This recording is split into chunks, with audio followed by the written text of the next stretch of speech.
I'm not cooking tonight, and neither are you. Let's make pineapple slaw. So clean a carrot and then peel the rest into a bowl. Then grab your cilantro.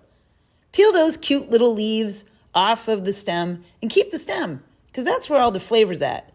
And yeah, you're going to be mincing that up and tossing that in on top of the carrots. Afterwards, grab your Napa cabbage and peel those leaves back off of the root. You're going to leave the Napa cabbage intact. It's going to help to preserve that cabbage. Look at it. Isn't it beautiful? It's rare to see the leaves green on the interior. Stack the leaves from the largest to the smallest. Then you're going to clean off the ends and you're going to take the rib out. But keep it because that's the crunchy, peppery part of the Napa cabbage. Take your leaves, cut them in half, and then stack them on top of one another. And start chopping them close together, making them into nice little ribbons, aka chiffonade. No, you don't have to cut as fast as I do. Don't worry about it. This is my job, don't forget.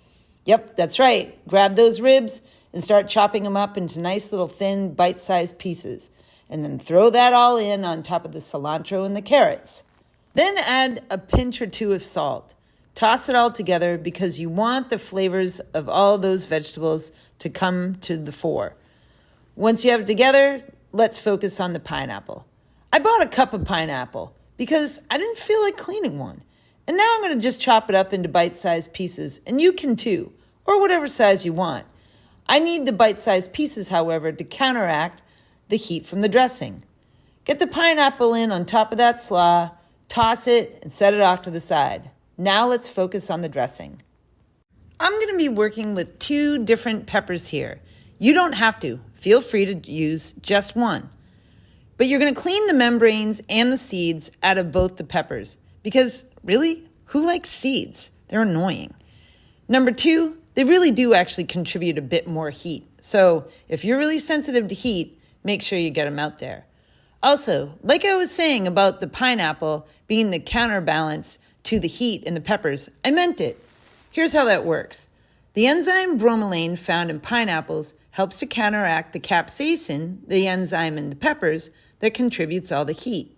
So if you're really sensitive, just choose one pepper. I might go with Fresno personally because it's a sweeter heat.